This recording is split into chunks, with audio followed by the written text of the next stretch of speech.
est agité, des fois on est un peu agité, ça arrive de penser à l'extérieur, mais qu'on peut faire comme Marie ce matin, qu'on vienne aux pieds de Jésus. Alléluia, pour écouter la parole ce matin. Béni soit Dieu. Alors on chante ensemble, vous chantez avec moi, vous me connaissez, je ne suis pas un chanteur et en plus j'ai mal de gorge.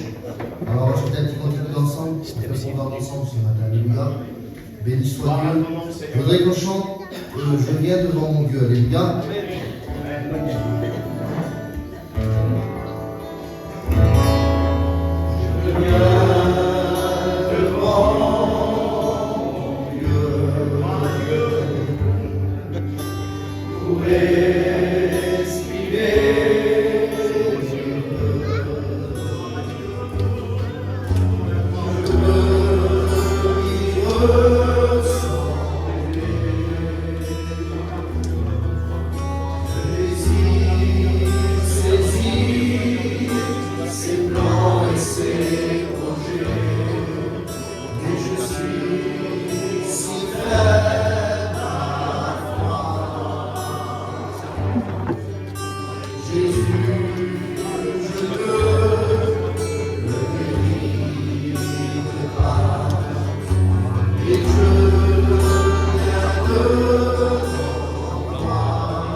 Est-ce que c'est réellement notre désir ce matin? Comment on est venu ce matin? Est-ce qu'on est venu avec un désir d'être rempli, d'être renouvelé ce matin? Ou est-ce qu'on est venu, je m'excuse, comme habitude, et puis venir prendre un culte? Mais ce matin, on doit apporter un culte. Alléluia. On doit vivre le culte ce matin. Béni soit Dieu, que son nom soit béni. Voilà, on va rentrer dans le programme ensemble. Il y a la Mégane, je veux nous chanter un cantique. Amen. Alléluia.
Béni soit Dieu. Merci Seigneur pour ce ressenti. Et c'est par la grâce de Jésus que nous sommes ici. N'oublions pas, mes frères et sœurs, ce n'est pas par nos mérites, nos capacités, c'est parce qu'un jour il a eu les regards sur nous. Et c'est par un jour il a payé à la croix. Voilà pourquoi nous sommes là. Béni soit Dieu. Et qu'on puisse le rappeler ce matin, qu'on puisse lui donner plus d'adoration, Seigneur. Il mérite de manger adoration, Seigneur. Béni soit Dieu. Merci Seigneur. Alléluia. Voilà, je voudrais rappeler la chorale des frères. Tous les frères qui viennent chanter pour le Seigneur. Alléluia. Allez, venez les frères, s'il vous plaît. Faites une belle chorale pour le Seigneur.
Il y a un frère qui chante la cantique, qui chante la cantique pour l'enfant. Je vais déjà appeler deux fois pour passer, je vais appeler le France, qui va passer pour l'offrande, et puis le Zidane.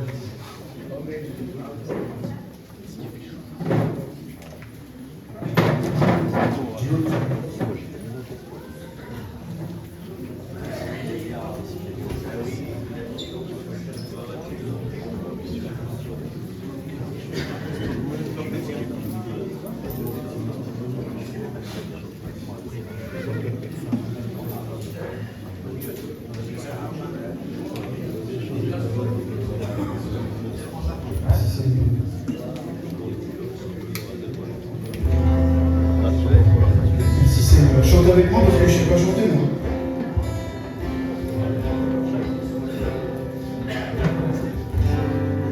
Ils l'ont crucifié, lui qui n'avait rien fait. Ils l'ont maltraité, rejeté.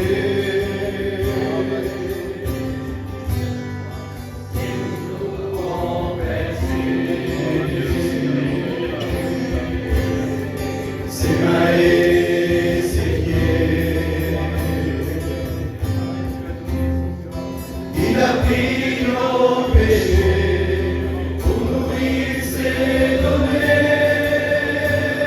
Jésus vit aujourd'hui, il est ressuscité, il est sorti du tombeau, il a vaincu la mort, il vit éternellement à la droite du Père, là-haut. Jésus vit aujourd'hui, il est ressuscité, il est sorti du tombeau, il a vaincu la mort, il vit éternellement à la droite du Père, là-haut. Jésus vit aujourd'hui.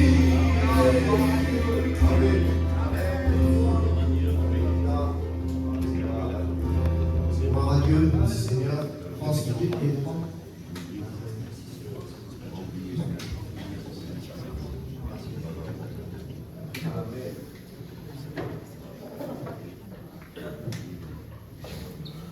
Voilà, gloire à Dieu, merci Seigneur. Je crois qu'on va écouter le dernier cantique, Alléluia. Et après on écoute la parole du Seigneur, béni soit Dieu. On va appeler Harmonie qui va nous chanter le dernier cantique. Alléluia.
Saint-Esprit descend sur nous, Saint-Esprit agit dans nos vies, Saint-Esprit descend sur nous, Saint-Esprit agit.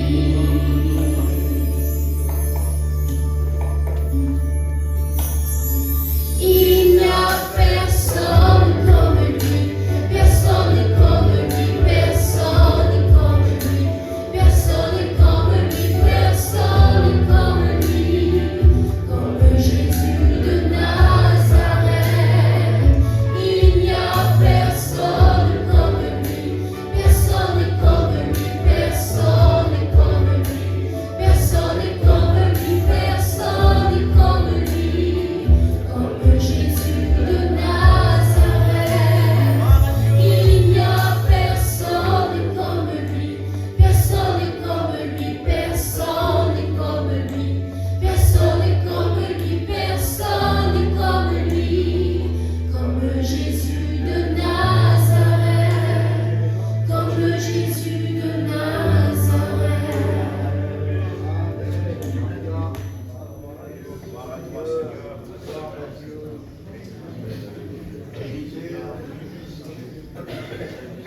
Gloire à Dieu. Il n'y a personne comme Jésus. Alléluia. Est-ce que c'est vrai l'Église? Béni soit Dieu. Bonjour à tous, frères et sœurs. Je suis heureux d'être là avec vous ce matin. Mon cœur est dans la joie de pouvoir participer avec vous pour ce culte d'adoration. Et puis pour la communion aussi avec les frères, avec l'Église, en son la présence de Dieu. C'est déjà rassurant. Quand on commence nos réunions et qu'on sent la bonne présence du Seigneur, nos cœurs sont disposés, que c'est rassurant de savoir qu'il y a Jésus au milieu de nous. Amen. Je remercie Teddy qui m'a demandé de faire le culte ce matin. Et j'ai eu aussi les frères qui m'avaient demandé aussi avant, Titi, d'autres frères. Et c'est vrai que vous savez qu'on a eu beaucoup d'occupations par rapport à l'inauguration de la salle, la nouvelle salle au Marais des Cygnes. Donc on a couru un petit peu. Et bon, aujourd'hui, elle est inaugurée. Béni soit Dieu. Il y a d'autres personnes aussi qui viennent à l'église. Et aujourd'hui, on n'a pas fait ça simplement pour avoir une nouvelle église.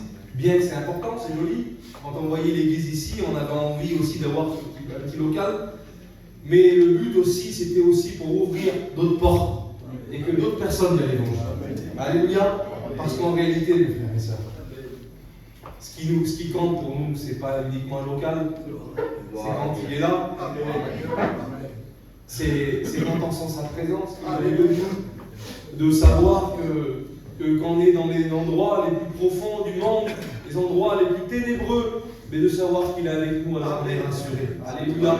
David disait, même quand je marche dans la vallée de l'ombre de la mort, il dit, je ne crains aucun mal car tu es avec moi. Alléluia. Il est avec nous, béni soit Dieu. Et puis ce matin, je voudrais prendre cette liberté avec mes frères. Je sais que j'ai mes frères serviteurs de Dieu avec moi. Et j'ai surtout l'Église avec moi aussi. Amen. Alléluia. Je voudrais vous partager un mot de ce que Dieu a mis dans mon cœur. Avant de prêcher, je voudrais vous dire ça. J'aimerais vous dire, frères et sœurs, qu'il y a plus. Amen. Amen. Nous avons le Dieu du plus.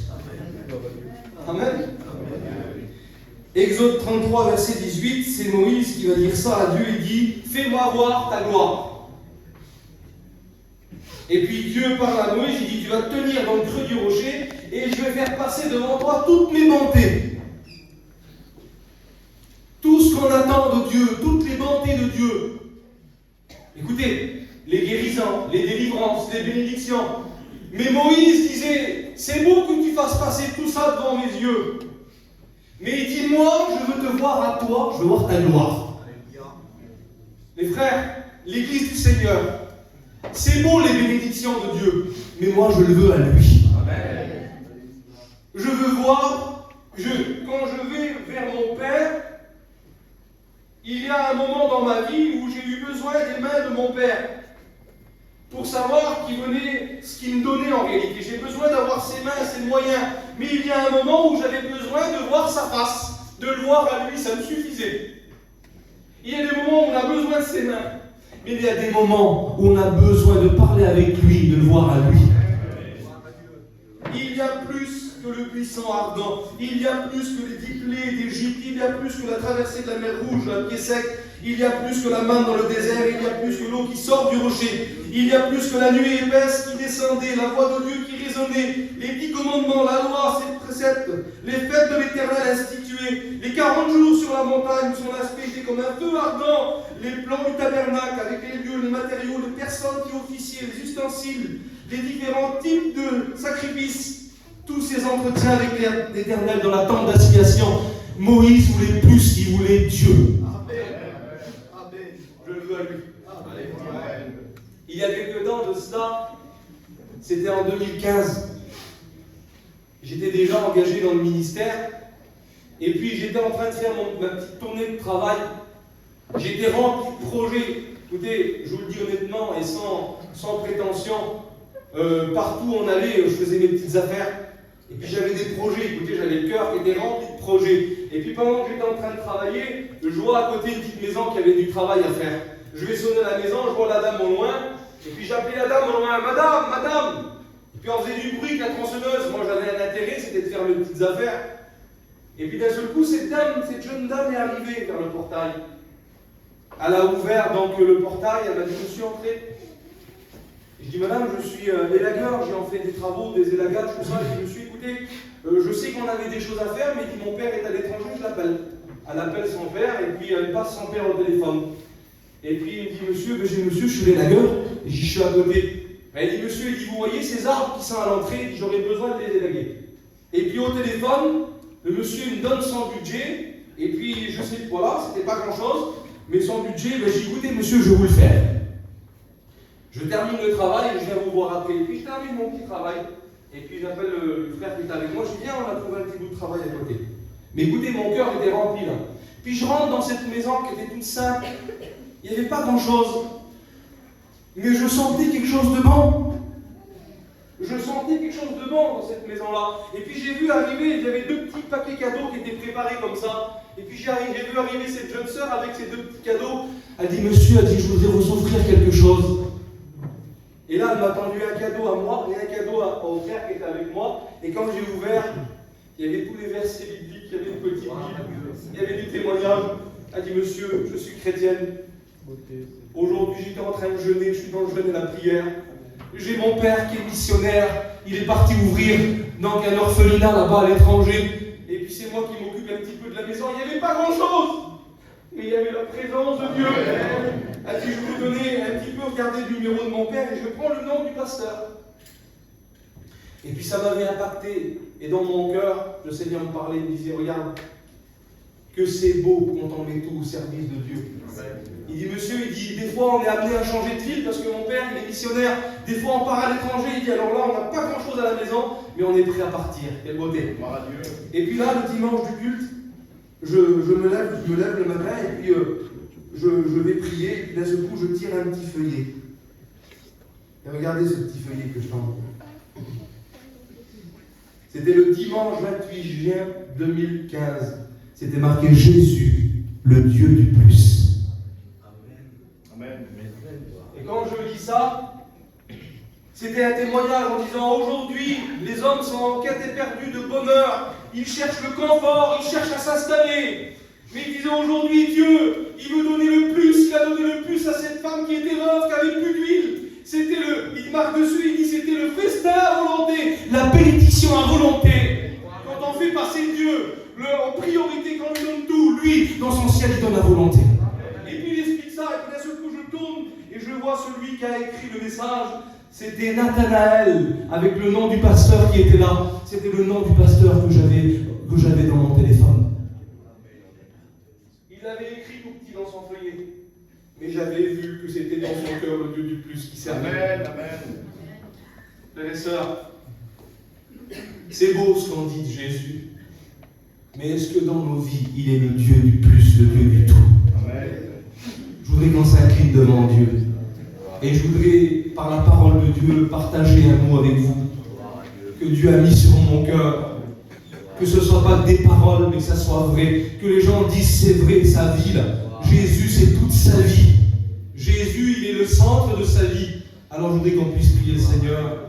Je voudrais qu'un frère prie le Seigneur pour moi. T'es dit, tu pries pour moi, mon frère? Seigneur, nous te louons et t'adorons encore ce matin. Nous te remercions, Seigneur, de savoir que tu es là. Seigneur, que ton esprit maintenant ouvre les yeux de mes frères, de mes sœurs, de nos vies, pour démontrer que le Seigneur, toi seul suffit. On n'a pas besoin d'ajouter à ta personne. Tu es suffisant en tout et pour tout. Tu es la parole faite chair. Tu es le Dieu qui peut tout. Et en t'ayant à toi, tout est possible, Seigneur. Que ta parole soit un moyen de conviction, de révélation, de comprendre, Seigneur, que tu suffis en tout et qu'on n'a besoin que de toi. Seigneur, l'Esprit Saint, maintenant agit. Saisis ton messager pour nous. Seigneur, je veux dire comme Moïse, montre-moi ta face. Je veux voir ta gloire, parce que ta gloire seule me réjouit. Ta gloire seule me rend heureux. Que ta gloire soit vue ce matin. Seigneur, que les visages se lèvent, que les cœurs se lèvent pour te voir et te contempler. Que ton nom soit béni chez nous et ce matin. La gloire, elle est à toi, Fils de Dieu. Amen. Amen, béni soit Dieu. Et pour terminer mon expérience, ce qui est important avant de prêcher, c'est que mon cœur était rempli de projets, j'avais été impacté par ce foyer-là. Et puis, quelques temps plus tard, je me suis retrouvé ici dans l'église. Ça s'est passé entre moi et Dieu. Vous savez, des fois, il y a des choses qui se passent, vous n'avez jamais rien remarqué. Parfois, de deux personnes, on apprend par la suite que deux personnes, excusez-moi des termes, mais se sont aimées. Et puis vous réfléchissez, tu dis quand? Ça s'est passé quand? Ben un jour, mais c'était 1 heure. Oui, mais dans cette rencontre, il s'est passé quelque chose. Et bien dans cette réunion-là, il s'était passé quelque chose entre moi et Dieu. Et puis la réunion était là, et j'étais rempli de projets, il y avait des choses devant moi. Il y avait plein de choses qui s'ouvraient devant moi, des propositions de pouvoir réussir, et vraiment pleinement réussir. Et pendant que je suis dans la réunion, le Seigneur il me parle dans mon cœur, il dit, tu veux vivre plus avec moi? C'est des résultats. Et puis un frère prêchait, il disait, Dieu veut te donner plus. Et puis je vous dis ça, c'est mon expérience, après je rentrais dans le message. Le jour-là, j'ai pris la décision de mettre de côté certaines choses dans ma vie. Et j'ai décidé de servir le Seigneur comme il me le demandait. Et quelques temps après, regardez comment c'est beau. Mon oncle est venu vers moi. Et il me dit, mon neveu, il dit, écoute, il dit, j'ai un projet, c'est de relancer une petite mission. Mon oncle Michael, il dit, je voudrais tourner l'été en mission, mais il me dit, tu viendrais pas avec moi? Quelle beauté! J'ai été libre pour faire la volonté de Dieu. Je m'étais débarrassé de quelque chose pour servir le Dieu du plus. Alléluia. Alors ce matin, je ne sais pas, peut-être une petite parenthèse pour toi. Abandonne ce qui te fait de la misère et puis rentre dans la volonté de Dieu. Amen. Alléluia. Alors je voudrais vous lire ça. Béni soit Dieu. On est bavard, nous les pasteurs. Alors on va voir ce que le Seigneur voudrait nous dire ce matin. On lit dans Matthieu 26 et verset 6. Il y a dans Matthieu 26 quelque chose d'important qui va se passer. Pour remettre un petit peu dans le contexte, c'est les derniers moments que Jésus va vivre. Et c'est les moments où Jésus va instituer la scène. Je ne sais pas si ça vous arrive, vous, mais parfois, quand on est contrarié, on pourrait avoir le plus beau repas devant nous, et puis on ne voudrait pas manger parce qu'on est contrarié, on a subi des contrariétés. Mais Jésus, dans son cœur, lui, il a dit, j'ai désiré vivement manger cette dernière Pâque avec vous, avant de souffrir. Et puis, l'atmosphère est là. Ceux qui ont eu l'occasion d'aller en Israël, quand on vit à Jérusalem les derniers jours de la Passion, on va au prétoire, on va vraiment à ces endroits et on sent qu'il y a une atmosphère de lourdeur. Et puis, dans cette atmosphère-là, il va se passer quelque chose. Matthieu 26, verset 6, il nous est dit, comme Jésus était à Béthanie, dans la maison de Simon le lépreux, une femme s'approcha de lui, tenant un vase d'albâtre qui renfermait un parfum de grand prix.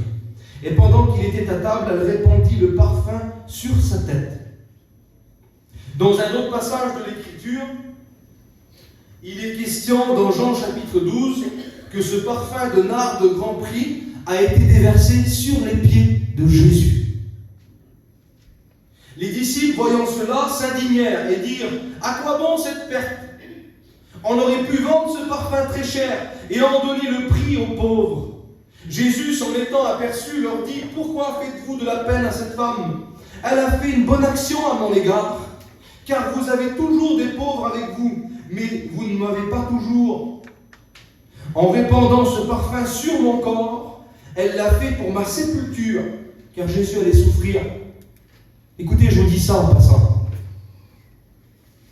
Il faut savoir saisir ce que Dieu nous dit. Jésus était en train de dire plusieurs fois qu'il allait souffrir, et puis tout le monde disait « Non, tu ne mourras pas !» Il ne comprenait pas que c'était la volonté de Dieu. Il disait même s'il fallait que je meure pour toi, c'était Pierre. Et puis Jésus allait dire, écoute, avant que le coq ne chante, tu m'auras renié 3 fois. Et puis c'était quelque chose qui n'était pas cohérent. Jésus, il fallait qu'il accomplisse le plan pour nous sauver à nous, pour nous racheter à nous. Et puis pendant que les disciples posaient des questions en disant, qui c'est qui va être assis à la droite? Qui c'est qui va être assis à gauche? Personne ne mesurait l'importance de ce que Jésus est en train de dire.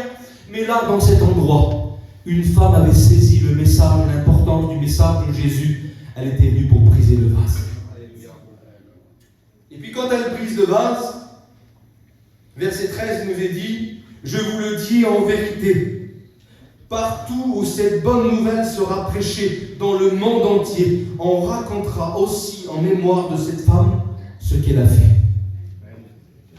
Amen. Il y a quelque temps de cela, je me rendais dans une jardinerie. Et puis je cherchais des petites graines de semences pour prêcher un message sur la semence.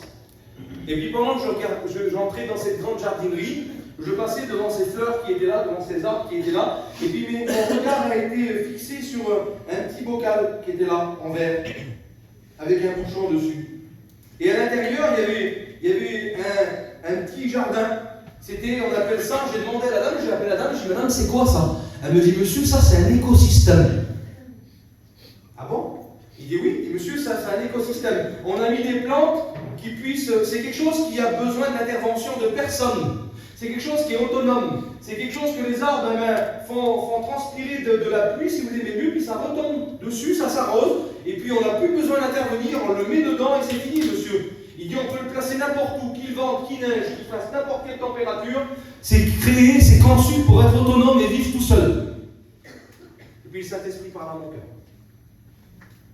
Il dit, il y a des chrétiens comme ça, qui se sont construits leur petit écosystème. Ils vivent comme ça, écoutez, à partir du moment où tout va bien dans mon petit foyer, dans mes petits, que personne ne manque de rien, ils sont devenus autonomes. Ils ne reçoivent même plus la pluie qui vient du ciel. Ils produisent eux-mêmes leur propre pluie. Ils vivent une vie renfermée dans un bocal comme ça, et puis c'est leur petit monde à eux, il ne faut pas le toucher surtout. Et puis on les voit. T'es dit, on le voit même sur des réseaux, ils ont leur petit cocon à eux, ils vivent rien. Mais il y avait des arbres à l'intérieur qui normalement auraient dû être plantés au milieu d'un champ et ressentir, c'est vrai parfois, certaines tempêtes, certaines difficultés, mais quand on sent le vent de l'esprit, la pluie du ciel, quelle beauté. Vous savez que si on renferme le vent, et c'est plus du vent, c'est de l'air, si on renferme l'esprit dans un bocal, on ne ressent plus rien. Et c'est pour ça que tu vis rien. Parce que tu t'es fait ton petit monde à toi, alors qu'il faudrait ressentir le vent de l'esprit, la pluie du ciel, nous. Quelle vie de Dieu, mes frères. C'est vrai, tout petit, il y a des tempêtes et des difficultés, mais quelle beauté de sentir la présence de Dieu. Est-ce que ça vaut le coup, la vie chrétienne? C'est vrai, c'est dur. Mais quand on est là et quand on sent la bénédiction, Samuel, il dit que la bénédiction de l'Éternel, elle enrichit et elle la fait suivre d'aucun chagrin. C'est comme si que quand on est béni, là, ça efface les moments difficiles, ça efface les épreuves. Tu ne voudrais pas ressentir le vent de l'esprit? Alors essaye de briser ce vase ce matin. Et viens faire comme la parole de Dieu dans le psaume 1er, il dit, heureux l'homme, il dit, il est comme un arbre planté près des courants d'eau. Tu ne voudrais pas te planter près des courants d'eau ce matin? Écoute ces mots-là, je parle avec mon cœur. Tu ne voudrais pas prendre le vase là, que tu te renfermes, que tu crées ton petit cocon à toi, avec tes petits snaps à toi, avec tes petites images à toi, tes petits voyages à toi, faut pas y toucher. Ah, j'ai mes responsabilités de mère, de père, vous avez vu? Ces petits foyers modèles qui sont là, mais tu souffres, tu sens pas la présence de Dieu. Brise-le le vase, ouvre ton cœur, déchire ton cœur devant Dieu. Dieu a déchiré son cœur, Isaïe 53, il a déchiré son fils sur la croix. Isaïe 54, Dieu parle, il dit maintenant, allonge tes cordages, déploie ton cœur, allonge tes cordages. Je voudrais briser mon cœur, sa mère. Il y a des besoins autour de moi. Il y a des besoins autour de moi et je passe souvent à côté des besoins. J'ai besoin de briser mon vase. J'ai besoin de briser mon vase ce matin. Béni soit Dieu. Vous voulez qu'on continue dans le message? Alors, j'ai marqué ça. Je le dis aux anciens, vous me pardonnez mes frères si je vous dis ça, mais je crois qu'on manque parfois à ce que le Seigneur nous a demandé de faire. C'est-à-dire, je suis content parce que Christos tout à l'heure m'a dit un petit mot, et ça confirme le message de ce matin, béni soit Dieu. Vous savez, Jésus il dit partout où la bonne nouvelle sera prêchée. Il dit on va raconter ce qu'elle a fait cette femme-là. Ça avait tellement impacté le cœur de Jésus qu'il l'a tout de suite mis d'emblée dans le programme qu'il avait prévu pour ses disciples. Dans Marc 16, verset 15, il dit allez par tout le monde et prêchez la bonne nouvelle à toute la création. Matthieu 28, 20, il dit vous les baptiserez au nom du Père, du Fils et du Saint-Esprit. Il dit vous formerez des disciples et vous les enseignerez, vous guérirez les malades, vous chasserez les démons, et puis vous ferez des miracles, et puis je vous accompagnerai, je serai avec vous. Et ça, c'est l'ordre de mission qu'on doit prêcher. On doit prêcher les guérisons, on doit prêcher les miracles, on doit prêcher les conversions, on doit prêcher les baptêmes. Mais il y a un message qu'on oublie parfois, on doit prêcher aussi l'adoration. Amen. Et l'adoration, ce n'est pas une maturité spirituelle.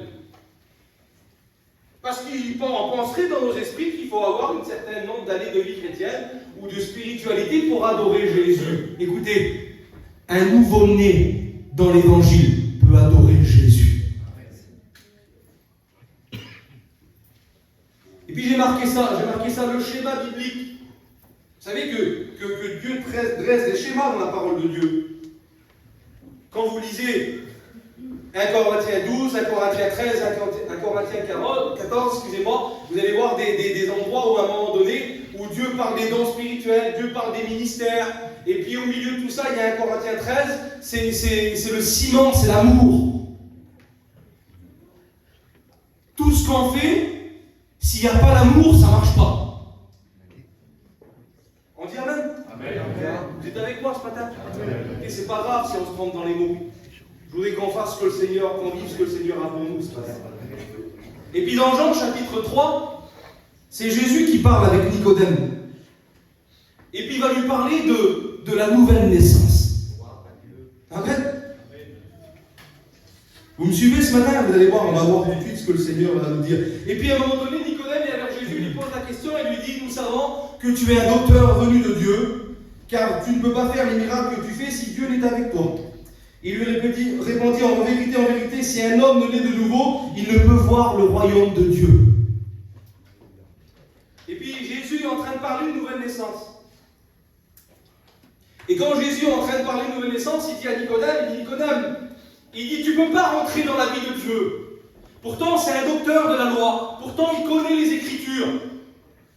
Mais Nicodème, malgré toute ta connaissance, si tu n'es pas né de nouveau, tu ne peux pas rentrer dans la vie de Dieu. Et je voudrais te dire ça ce matin. J'ai peut-être un mot de Dieu pour des personnes qui ne connaissent pas Jésus. Tu auras beau connaître tous les versets de la Bible, toutes les missions, toutes les réunions. Si tu ne rencontres pas Jésus, si tu ne fais pas l'expérience de la nouvelle naissance, tu ne sauras pas qui est Jésus. Est-ce que c'est vrai? Et puis nous voyons à ce moment-là, il est en train de lui expliquer la nouvelle naissance, comment ça va se passer. Et je fais un petit rappel que j'avais prêché dernièrement ici, c'était dans le mois de février. J'avais expliqué que dans Genèse chapitre 2 verset 7, il dit que lorsque l'homme a été créé, formé de la poussière de la terre, la Bible dit que Dieu souffla un souffle de vie en lui, dans ses narines. Et ce mot souffle ici, ce n'est pas l'esprit, c'est le souffle de vie. C'est-à-dire que l'homme est devenu une âme vivante. Quand Dieu souffle dans le corps d'Adam, à ce moment-là, il dit qu'il devient une personne vivante. Et on retrouve, vous savez, ce mot-là où on vit en réalité. Aujourd'hui, si on respire, c'est parce que Dieu un jour a mis le souffle dans nos narines. On dit Amen. Et puis, Actes chapitre 2, verset 2, il est question ici d'un vent impétueux qui vient et qui remplit toute la pièce. La Bible dit qu'ils sont là dans la chambre haute, à la Pentecôte, et il y a un vent impétueux qui remplit la pièce, et d'un seul coup, il dit que des flammes de feu tombent sur eux, ils sont remplis, baptisés dans l'Esprit. Ça, c'est la naissance de l'Église. On dit Amen. Et puis, Luc, qui est un médecin, il va employer un mot ici, un mot grec qui est différent des autres mots. Quand il va employer le mot vent, il ne va pas employer le vent comme le mot pneuma, qui a donné le nom pneumatique, l'air.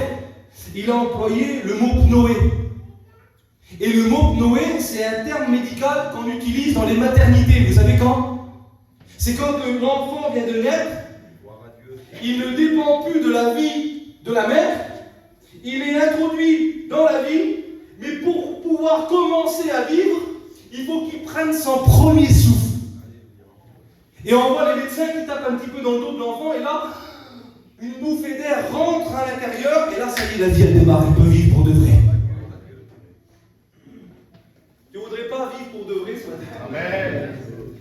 Laissez le souffle de l'esprit, écoutez, rentrer en toi et commencer une vie nouvelle avec Jésus. Alléluia. De la même manière que Dieu a soufflé dans les narines de l'homme, il a introduit l'homme dans la vie terrestre. Et de la même manière que le souffle de Dieu, du Saint-Esprit, est venu à la chambre haute, il nous a fait entrer dans la vie surnaturelle, la vie spirituelle. Alors on peut parler de Jésus ce matin. Et j'ai marqué ça. Sans nouvelle naissance, patrie de Dieu. Jean chapitre 4. Jean chapitre 4, c'est l'adoration. On dit Amen? Amen. Jésus est en train de dire, il est en train de parler de la nouvelle naissance. Et à un moment donné, Jean chapitre 4, la Bible dit qu'il part en Samarie. Et vous savez, il fait un détour, Jésus, en Samarie. Il y en a qui pourraient croire que c'était pour éviter quelque chose. Écoutez, est-ce que Jésus se trompe? Il t'amène l'église, Jésus ne se trompe pas. Amen. La Bible dit qu'il part en Samarie. Vous savez pourquoi en Samarie là-bas? En Samarie, il y avait un peuple qui disait qu'il savait adorer. Il y avait un peuple qui était en combat contre les Juifs parce que tous les deux menaient un combat en disant nous on est dans la vérité, eux ils sont dans l'erreur, nous on adore à tel endroit, eux ils adorent à tel endroit, nous on fait ceci, nous on fait cela. Ils étaient retirés dans leur coin, isolés, et puis ils pensaient adorer correctement. Mais Jésus a voulu ramener leur cœur. Je voudrais te dire ce matin, peut-être que tu te trompes d'adoration. Peut-être que tu ne sais pas adorer comme Dieu voudrait que tu adores. Mais Jésus fait un détour vers ton cœur ce matin et il ramène ton cœur vers Jésus. Il le ramène vers lui parce qu'il veut que tu adores correctement. Jean chapitre 4, verset 22, il va dire, verset 21, il dit, femme, crois-moi, l'heure vient où ce ne sera ni sur cette montagne, ni à Jérusalem que vous adorez le Père. Elle pensait que c'était un endroit. Jésus entame une discussion avec elle. Écoutez, déjà la discussion elle démarre vers l'heure de midi, alors que normalement c'était pas là. Normalement, on rencontrait des femmes très tôt le matin, mais là il la rencontre vers les midis. Donc déjà il y a une petite discussion qui s'engage. Et puis cette discussion qui s'engage, elle va parler d'adoration. C'est spécial, parce que Jésus n'est pas contre. Tu veux parler d'adoration? Jésus parle d'adoration. Il dit vous adorez là-bas et nous on adore sur cette montagne. Et Jésus lui dit écoute-toi, tu te trompes. C'est pas sur une montagne, c'est pas un endroit l'adoration. L'adoration, elle se passe là dans le cœur. Il y a des chrétiens qui vivent leur vie chrétienne, vous savez ce qu'ils croient? Ils croient que c'est que le mercredi, le vendredi et le dimanche ici à Saint-Père-Champ-Dieu. Ils croient que c'est mardi, jeudi et dimanche au Marais de Dessines. C'est parce que je parle aussi avec les chrétiens. Et puis, allez pas les faire louper un culte, malheureux. Ah mon Dieu. Surtout, ils sont prêts. Ah, il ne faut pas leur faire louper un culte. Et les réunions de la semaine, quoique aujourd'hui, 2 réunions de la semaine, pas une annexe autour, et on arrive à en louper une. Je te dis de la part du Seigneur. Et là, les frères, je n'ai pas quoi prêcher. Je peux prêcher. Un chrétien, il n'a pas loupé ces réunions de la semaine. Pour aller manger, pour regarder un match ou faire ce qu'il veut, un chrétien, il doit être à la réunion. Tu crois que c'est une adoration, c'est un endroit? Non. Ben oui, parce qu'aujourd'hui, il ne faut pas toucher à ça. Mais là, Dieu est en train de lui dire, écoute-moi, c'est là. Il dit, tu dis que tu adores. Alors déjà, c'est pas un endroit, béni soit Dieu que c'est pas un endroit. Parce que demain, le local, imaginez que demain, les autorités décident qu'on ferme le local. Je ne sais pas. Je vais commencer à... Il y a des choses qu'on ferme le local ici. Alors comment on fait? Ah, on est perdu. Mais non. On va commencer à avoir des petites réunions dans des endroits et le Saint-Esprit viendra aussi dans les réunions. parce qu'on est le temple du Saint-Esprit, l'Esprit de Dieu habite en nous. Et puis Jésus lui dit, crois-moi, c'est plus un endroit. Il viendra un temps que ça sera plus un endroit. Tu te bats pour un endroit, tu te bats pour des valeurs qui n'existent pas. Tu dis là-bas, c'est ça la vraie religion, là-bas, c'est ça la vraie religion. La vraie religion, elle est là dans le cœur. Gloire à Dieu. Alors qu'est-ce qui se passe? Attention, nouvelle naissance, adoration. Puis à ce coup, il dit, appelle ton mari. Ah. Ça coince un peu. Quand Jésus commence à dire, il dit, je vois que tu es un prophète. Parce que Jésus est en train de toucher sur la situation qui ne correspond pas à l'évangile. Il dit, appelle ton mari. Parce qu'elle vivait, à un moment donné, elle vivait une vie qui ne correspondait pas. Écoutez, elle était en train de parler d'adoration, alors que sa vie ne correspondait pas à l'adoration. On dit Amen. Amen. Vous êtes d'accord avec moi, mes frères? On parle d'adoration. Tu parles d'adorer Dieu alors qu'il y a des choses qui ne correspondent pas dans nos vies. Est-ce que c'est possible dans la maison de Dieu? Eux aussi croyaient l'adorer. Eux aussi se battaient pour des valeurs. Ah, il ne fallait pas toucher aux choses de Dieu. Hein. Je me rappelle un jour, on m'a raconté ce témoignage. Il y avait un homme sur une place qui commençait, excusez-moi, à insulter les chrétiens. Puis d'un seul coup, il y a un chrétien qui s'est battu. Il dit, pas de bol, il dit, je suis un chrétien. C'est un beau témoignage. Que les valeurs, il ne fallait pas toucher à l'évangile. Prêt à se battre pour l'évangile. C'est parce qu'on va là qu'on doit briller. Quand Pierre prend l'épée dans le jardin, Jésus dit, écoute, pose ton épée. C'est fini le temps où le sang est versé. Maintenant, c'est un combat spirituel. Vous aurez à combattre contre la chair et le sang, disait Paul, mais contre les esprits mauvais, contre le monde des ténèbres. Combattez pas vos frères, combattez l'ennemi. C'est clair, c'est clair. Amen. Gloire à Dieu. Sentez la présence de Dieu dans ça. Tu trembles d'adoration. Tu vis une vie qui n'est pas la gloire de Dieu et tu viens adorer. Mais comment t'adores? T'adores un petit peu discrètement. T'arrives à des heures où on essaye de te cacher. T'essayes pas trop d'avoir contact avec les autres. Vous avez vu la mélodie que celui qui s'isole, il dit celui qui se tient à l'écart cherche son propre intérêt. Elle vivait son adoration isolée parce qu'elle ne voulait pas être dérangée. On est dérangé devant de vrais adorateurs. Je vous le dis devant Dieu que c'est vrai. J'étais au contact d'hommes de Dieu. Je faisais ma petite vie quand je pensais moi. Quand je voyais l'autre à côté de moi, je le voyais vivre. Écoutez, j'étais gêné. Devant Dieu, j'étais gêné, Yankee. Je me permettais certaines choses, moi. Et puis quand je voyais l'autre vivre, Seigneur, c'était un témoignage vivant, il parlait à mon cœur, je rentrais vers moi, je disais, ma femme, faut qu'on arrête de faire ça, faut qu'on arrête de faire ça, faut qu'on change, parce qu'il y avait un témoignage véritable à côté. Un vrai adorateur, quelle beauté.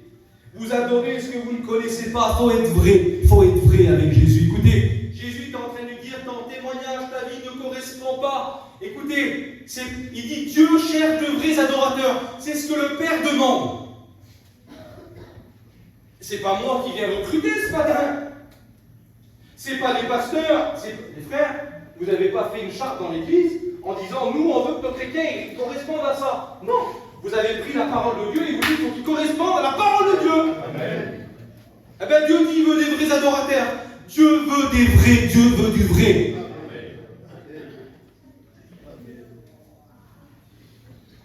Dieu veut du vrai. Je ne prêcherai pas tout ce que j'ai dit, mais je sais que je veux prêcher ce que le Seigneur veut que je prêche. Dieu veut du vrai. Dieu veut des cœurs sincères. Lisez le psaume 51. Dieu veut des cœurs sincères, mais tu veux que la vérité, tu veux que la sincérité, psaume 51, verset 8, soit trouvée au fond du cœur. Vous savez, le mot sincère, il est sorti du mot sancir. Quand on arrivait au marché et qu'on voulait à l'époque acheter des vases, on regardait s'il y avait une petite étiquette ou un tampon qui était marqué « sans cire ». Parce qu'il y avait des vases qu'on arrivait à camoufler. On prenait ces vases qui étaient là, on mettait de la cire dessus, on les camouflait un petit peu, on les arrangeait, et puis à un moment donné, on arrivait à les revendre comme ça. Écoute-moi. Essaye pas, excusez-moi des mots, de revendre à Jésus ce qui n'est pas vrai. Il est le Dieu véritable et vrai. Il reconnaît le vrai du faux. Et quand il prenait le vase, pour nous, ça passait inaperçu. Vous savez ce qu'il faisait? Que le vase, comment on s'en rendait compte de l'eau à l'intérieur. Et quand l'eau était au contact de la cire se ramollissait et puis elle partait. Et là, on commençait à avoir cette eau qui sortait du vase. Quand on n'est pas sincère, lorsque la parole de Dieu, l'eau de la parole rentre dans nos cœurs, on ne la garde pas, elle s'en va. Elle s'en va, mais quand on est vrai, on la garde dans nos cœurs. Je vais être vrai ce matin. J'ai dans mon cœur ce matin. J'en ai marre, je ne veux pas faire semblant. Quand il n'y a plus d'onction, il n'y est plus. Puis c'est tout. J'ai envie d'être béni, j'ai envie d'être vrai. J'ai envie de garder ta parole, Seigneur. Je ne veux pas venir une réunion là, passer une heure et être béni. Je veux rentrer chez moi et prendre des décisions et être vrai avec Dieu. Être vrai. David disait il faut être vrai. Il a écrit le psaume 51 parce que c'était en rapport avec une période qu'il avait traversée. Vous lirez 1 Samuel chapitre 11, 2 Samuel chapitre 11 et 2 Samuel chapitre 12. Il s'était passé quelque chose dans son cœur, il avait usé de stratège et de malice, excusez-moi, pour essayer d'obtenir quelque chose.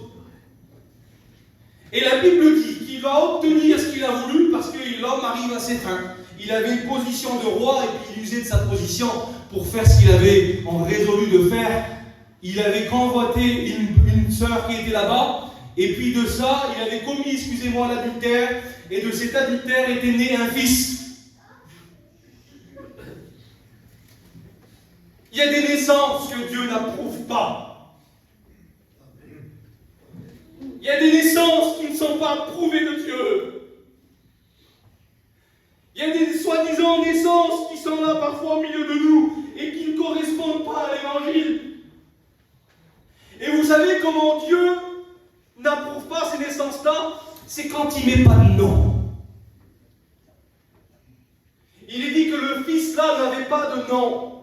Le fils qui était né de la femme d'Uri, il n'avait pas de nom. C'était le fils de David, mais Dieu ne mettait pas un nom. Écoute-moi, je voudrais te dire ça. Tu voudrais peut-être mettre un nom sur ce que tu vis, sur tes peurs, sur tes angoisses, sur tes frustrations. Je te promets que tant que tu ne passeras pas par la repentance et la nouvelle naissance, tu n'obtiendras pas le nom que tu as besoin. Essaye pas que Dieu valide le nom, il ne validera jamais. Parce que Dieu, vous savez ce qu'il veut Dieu? Il avait prévu pour David une descendance royale. Alléluia. David était d'une lignée royale, il avait prévu une descendance royale. Et David voulait imposer à Dieu une naissance qui n'était pas dans la lignée que Dieu avait prévue pour lui. Et quand on aurait vu au loin, on aurait dit, t'as vu, David, il a eu un petit. Et c'est lui qui va être le futur roi, il était choyé, il était gâté. Écoutez-moi, les autres voyaient une descendance, Dieu voyait une désobéissance. Et puis il envoie un petit prophète, il envoie Nathan. Quelle beauté, les frères, la parole de Dieu. Sans rien. Un petit prophète, quelle beauté. Je crois qu'on a besoin de temps en temps de descendre de notre orgueil. Parce que David, c'était le grand roi, il était installé dans une cité fortifiée, la cité de David à Jérusalem. C'était une ville fortifiée, c'était une cité fortifiée dans une ville fortifiée, intouchable. Oui, mais la parole de Dieu, elle va dans toutes les forteresses, elle n'est plus renfermée. Tu t'es isolé, tu t'es enfermé, personne ne t'est barricadé, personne ne t'a vu. Je te promets que la parole, elle vient éveiller ton cœur ce matin. Puis Nathan, il rentre. Ah, il dit mon David. Je vais t'expliquer une petite histoire. Vous savez, des fois, on prêche la parole de Dieu, nous. Pendant que je prêche, là, encore quelques minutes, et après on va prier le Seigneur, mais pendant que je prêche, c'est une petite histoire que je raconte. Mais si vous saviez comment le Saint-Esprit est à l'œuvre. Quand Dieu dit aux Israélites qu'ils allaient traverser la mer Rouge, ils attendaient, vous savez ce que Dieu était en train de faire? Il était en train de souffler la mer. Il était en train de séparer. Pendant que je prêche, Dieu est en train de créer un chemin dans ton cœur pour t'en sortir. Et le Saint-Esprit est en train de t'avertir ce matin. Il faut que tu changes de voie. Il lui explique. Il dit, écoute, il y a un homme qui avait une brebis. Vous savez? Et là, il dit, il y a un homme, un jour, il a pris une brebis, vous connaissez l'histoire. Il l'a prêtée pour son ami qui venait passer une soirée vers lui. Il a tué la brebis de celui qui n'en avait qu'une en réalité. Et il lui explique, il dit, elle dormait dans son sein, elle était avec ses petits. Un homme qui avait qu'une brebis, elle dormait avec ses petits, c'était toute sa vie. Et il dit le riche, il l'a pris, et puis il l'a apprêté pour faire un repas. Et puis David, il est en colère, il dit écoute, il dit cet homme-là mérite la mort, mais il dit David, cet homme-là, c'est toi. Pas rien quand ça. Écoutez, pas rien quand c'est nous là. Je suis arrivé un jour avec des reproches, moi, vers une personne. Parce que j'ouvre mon cœur, moi, il faut être vrai. Parce que si on n'est pas vrai, ça ne marche pas. Ah, je suis arrivé avec un dossier. Et puis quand je suis arrivé, j'étais décidé. C'était pas bon. Et puis j'ai commencé à dire toutes mes vérités. Et puis d'un seul coup, les vérités, ils sont venus vers moi aussi. Aïe. J'avais manqué, j'avais blessé, j'avais tué, j'avais fait du mal. Et là, j'ai commencé à pleurer. J'ai dit, je te demande pardon. J'ai cru que tu m'avais fait du mal, mais que je t'ai fait du mal de tout mon cœur. J'ai demandé pardon. J'ai pris cette personne devant mes bras, et on s'est réconciliés. Amen. Frère, parfois que c'est dur d'entendre la vérité de qui on est. Mais je te promets que si tu laisses la vérité t'affranchir, tu seras réellement libre. Je suis reparti libre. Tu veux repartir libre? Alors laisse la vérité de la parole de Dieu toucher ton cœur. Et puis il nous est dit qu'il va commencer à aller. Il dit écoute, il dit je demande pardon. Vous lirez ça. 2 Samuel chapitre 12. Vous lirez ça les frères, même l'église, vous pouvez le lire. 2 Samuel chapitre 12. Il dit car tu as agi en secret, verset 12. Car tu agis en secret, et moi je ferai cela en présence de tout Israël. Et David dit à Nathan, j'ai péché contre l'Éternel. Nathan dit à David, l'Éternel pardonne ton péché, tu ne mourras pas. Ben oui, Dieu pardonne. Amen. On peut dire amen, mes frères. Amen. Si tu demandes pardon ce matin, Dieu te pardonne. Gloire à Dieu. Quel que soit ce que tu as commis dans ta vie, Dieu te pardonne. Gloire à Dieu. Qui t'amène l'église. Quelle que soit la vie que tu mènes en Dieu, peu importe ce que tu caches devant les hommes, si tu demandes pardon à Dieu, Dieu te pardonne. Alléluia. Le pardon de Dieu. Alléluia. Mais ça ne suffit pas. Comment? Oui. Combien de fois tu es venu à la réunion et puis tu as demandé pardon? Dieu t'a pardonné, tu pourras venir. Il le dit à 7 fois, 77 fois, tu pourras venir 1 milliard de fois chez lui, il te pardonnera. Il est pardon, il est amour, il te pardonne. Mais il dit, d'accord, il dit Dieu te pardonne. Mais il dit, le fils qui est né dans ta maison doit mourir. Ah. C'est-à-dire, ce que moi je n'approuve pas, il faut qu'il meure. C'est-à-dire que dans nos vies, on vient à la réunion, tu ressentiras le pardon de Dieu toutes les fois que tu demanderas pardon. Mais tant que le fils de la désobéissance ne mourra pas, tu ne te relèveras pas.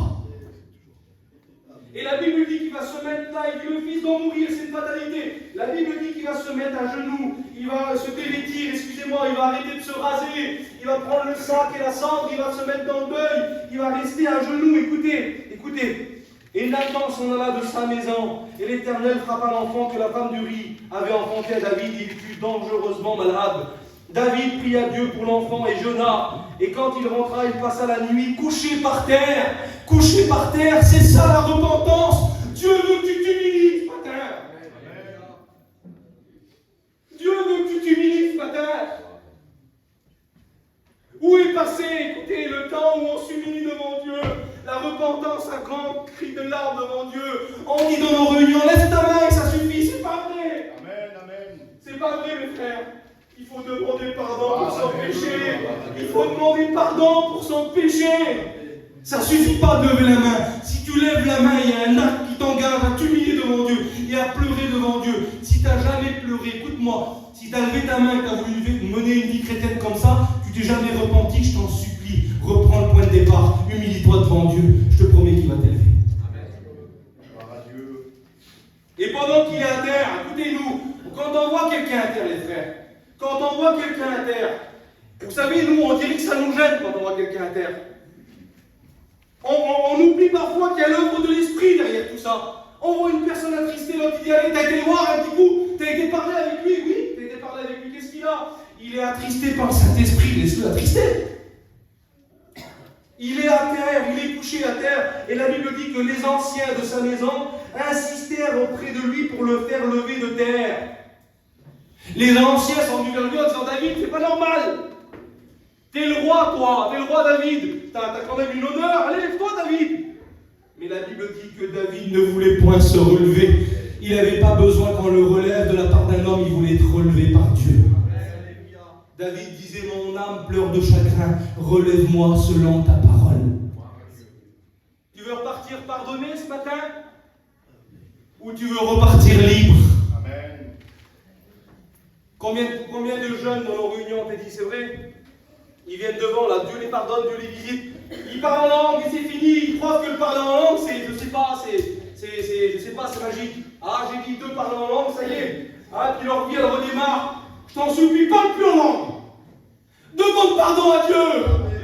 Et laisse le Saint-Esprit venir te visiter, te convaincre de péché, de justice et de jugement. Et c'est à ce moment-là, quand le Fils va mourir, que tu vas te relever. On dit Amen. Voilà. Je suis bientôt terminé.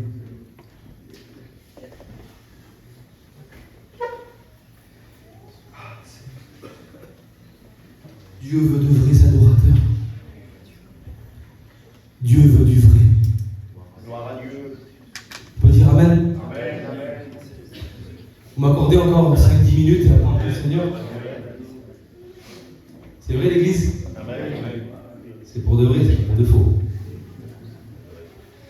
Dieu a prévu une lignée royale parce que quand le fils de la désobéissance va mourir, la Bible dit qu'il va naître un autre fils qui va s'appeler Salomon. Et lui va venir dans la lignée royale. Alléluia!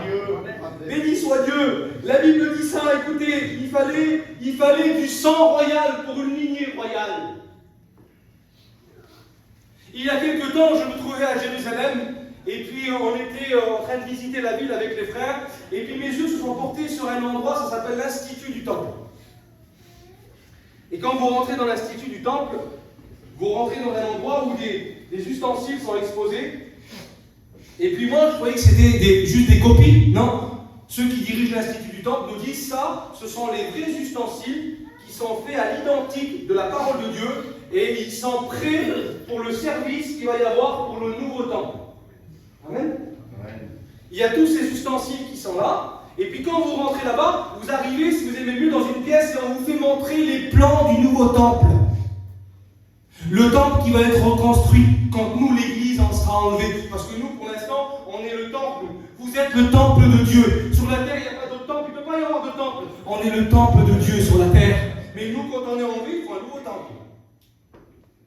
Et puis ce plan-là, il a fallu qu'il soit fait selon les matériaux, alors ils ont respecté toutes les conditions. Et vous voyez comment il est écouté. Et puis dans ce petit film qui est là, et puis ceux qui sont là nous disent, tout est prêt, tout est en kit, tout est prêt à être assemblé. C'est-à-dire qu'ils auront un tout petit temps court pour l'assembler, tout est prêt. Les ustensiles sont prêts, le plan est prêt, tout est prêt. Ils attendent une chose, ils attendent le Messie. Je voudrais vous dire ça, on n'attend pas le Messie, on attend Jésus qui vient nous enlever. Nous.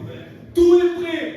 Alors il nous disait ça là-bas. Il dit écoutez, il a fallu qu'on retrouve aussi les animaux. Les animaux, vous savez, il va y avoir plusieurs animaux, ça serait trop long pour expliquer, pour reprendre les sacrifices. Et puis le monsieur qui était là nous dit écoutez, il a fallu aussi retrouver les sacrificateurs.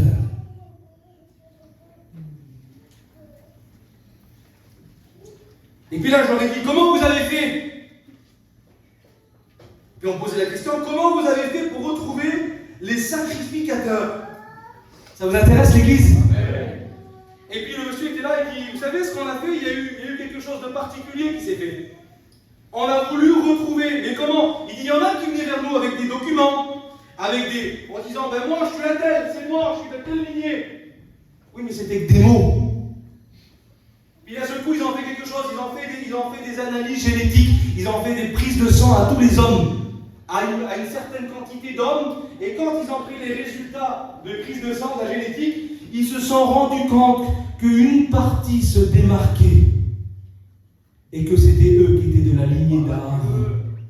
Alléluia! Gloire à Dieu. Merci. Dieu veut un service royal dans son Église. Ce ne seront pas ceux qui diront « Je suis chrétien », qui diront « Seigneur, Seigneur », qui sont sauvés. sauvés. Non, non. C'est ceux qui auront passé par le sang de Jésus et purifiés par son sang. C'est ça l'ADN de Jésus dans nos vies. Alléluia, vous sentez la présence de Dieu? Merci Seigneur, ta présence. J'avais noté un verset, et je sais plus où je l'ai mis, excusez-moi. 1 Pierre, chapitre 2 et verset 9, je crois.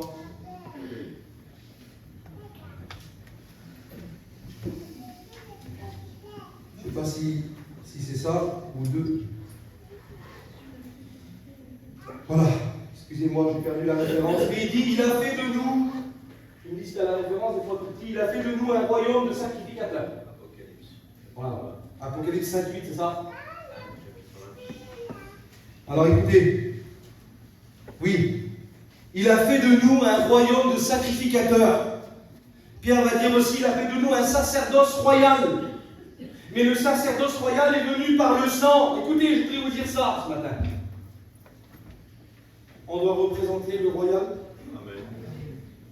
Frères et sœurs, un prince, une princesse, ça ne s'habille pas comme les autres, ça ne vit pas comme les autres. Un prince, en période de fête, il sait se distinguer des autres. Amen. Un prince, dans son travail, il se distingue des autres. Amen.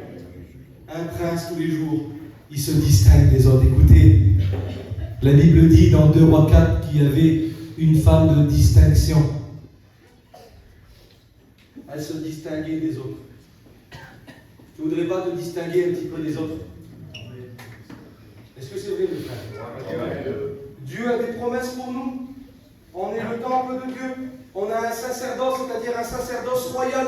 Dieu veut que nous fassions mourir. Écoutez, si on fait mourir la désobéissance dans nos vies, je ne sais pas, tout à l'heure, Christus m'a donné un mot, je n'osais pas prêcher ce message-là, mais mes frères, c'était plus fort dans mon cœur, je voulais le prêcher. Parce que quand on adore, c'est vrai, j'avais noté plein de choses, il y a plein de choses dans mon cœur. J'ai marqué ça, nous avons une vocation céleste. Éphésiens 4, verset 1, il dit marcher d'une manière digne de la vocation. Amen. Et c'est ça, Apocalypse, il nous est dit, chapitre 1, verset 5 et 6, son sang nous introduit dans la lignée royale. Alléluia. Quelle beauté, Seigneur. Et puis j'ai noté ça. Allez, adorer. Adorer. Je termine avec ça parce que je voudrais prier le Seigneur avec vous après. C'est pas qu'une prière, il y a des prières d'adoration. Il y a cette femme, quand elle est venue, écoutez, ça va peut-être être discuté ce que tu vas faire ce matin. Quand cette femme est rentrée dans la maison, vous lirez ça dans Luc chapitre 7, verset 36 aussi, il y avait une femme pécheresse qui était là, excusez-moi des mots, parce que ce qui dérange à Jésus, c'est pas notre état. Ce que Jésus veut, c'est qu'on humilie nos cœurs et qu'on le brise. Amen. Et puis, à un moment donné, cette femme, elle rentre. Et quand elle rentre, on voit de la façon dont elle a voulu adorer. La Bible dit qu'elle va rentrer, elle n'avait aucune autorité à ce moment-là. Il y avait des personnages qui étaient importants, il y avait des disciples qui étaient là, et comme je vous l'ai dit, ça discutait de quelle place ils auront dans le ciel, qui c'est qui réunira à tel endroit, et puis ils ne se préoccupaient pas. Mais elle avait été pardonnée. Elle avait compris l'importance du salut. Elle savait qui était dans la pièce. Est-ce que tu réalises qui est dans la pièce? Et la Bible dit qu'elle va faire quelque chose. Elle va se mettre à ses pieds. Et à l'époque, ces hommes-là avaient des sandales. Et puis ils marchaient dehors, excusez-moi, il y avait de la saleté, il y avait des animaux qui marchaient. Je vous laisse imaginer toutes les saletés qu'ils pouvaient avoir sur les pieds. Mais elle ne regarde pas à tout ça. Elle se défait de sa gloire. Alléluia. À l'époque, on attachait nos cheveux. Les femmes attachaient leurs cheveux avec un foulard. Ils roulaient leurs cheveux, puis ils avaient un foulard. C'était un peu la tradition, ce qui se faisait. Alors elle a commencé à détacher le linge parce qu'elle n'avait aucune autorité. Elle ne pouvait rien demander dans la pièce. C'était une femme pécheresse. Elle était jugée. Elle pouvait sentir les yeux sur elle en train de lui dire si Jésus savait qui elle était, s'il la connaissait, comment qu'elle est, s'il connaîtrait la vie chrétienne qu'elle a.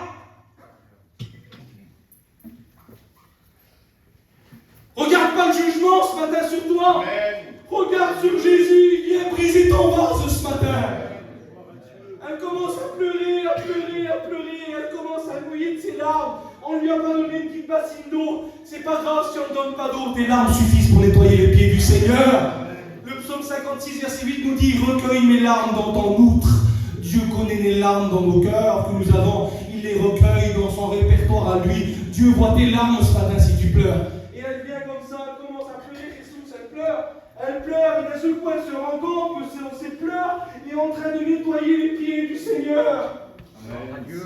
Toi, béni Seigneur. Gloire à Dieu.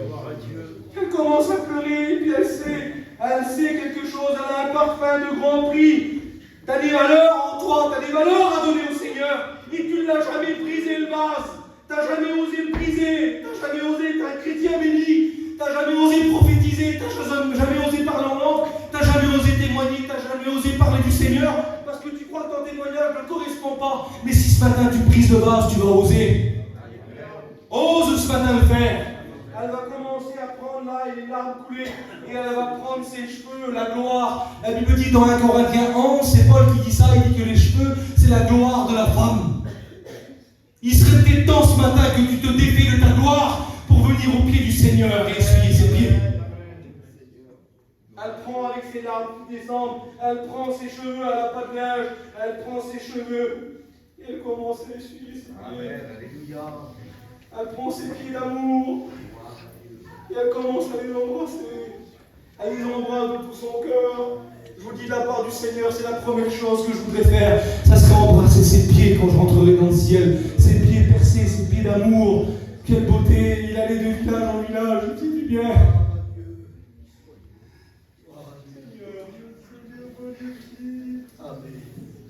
Et puis quand elle est là, elle déverse le parfum, tout le monde discute sur elle. Et puis Jésus lui dit, c'est bon, elle a compris, enfin quelqu'un qui a compris.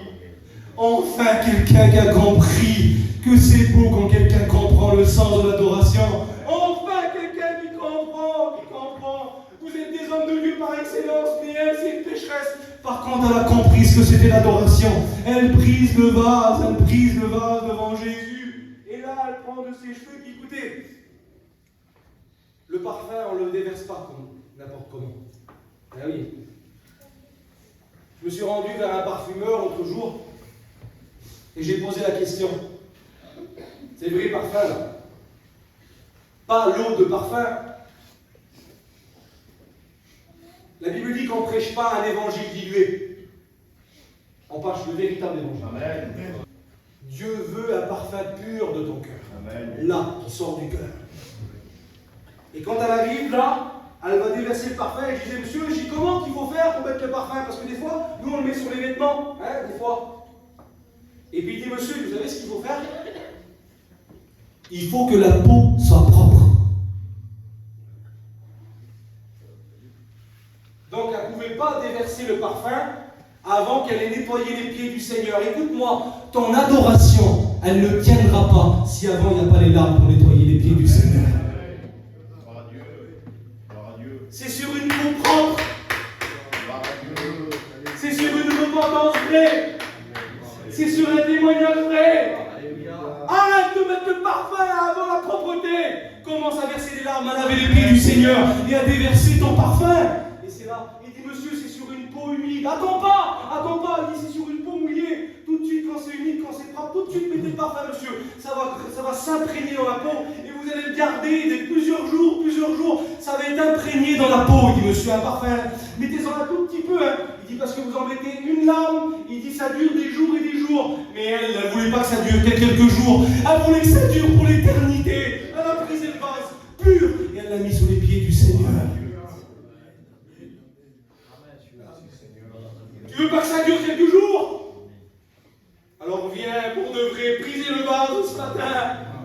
Et puis j'imagine, écoutez mes frères et sœurs, on prie le Seigneur après. J'imagine cette femme qui l'a déversé sur la tête. Et puis je vois Jésus imprégné dans ses cheveux.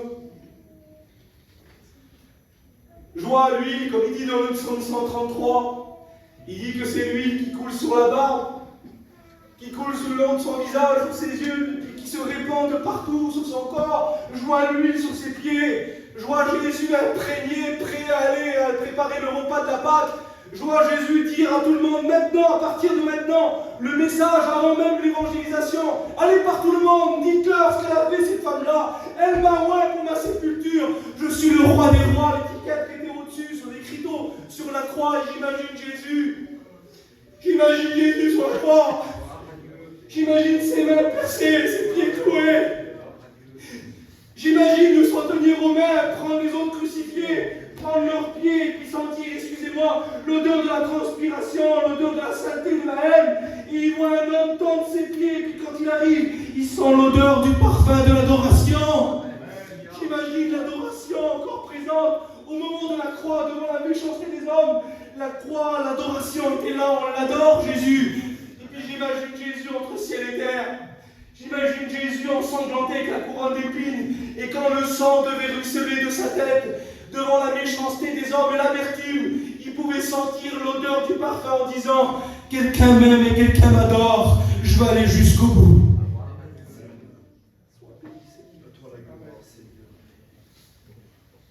Tu voudrais que ton adoration soit imprégnée dans Jésus. Alors brise le vase. Et cet homme-là, à la croix, pouvait dire, certainement cet homme était le Fils de Dieu. À côté, ça sentait la mort. Ici, ça sentait la vie.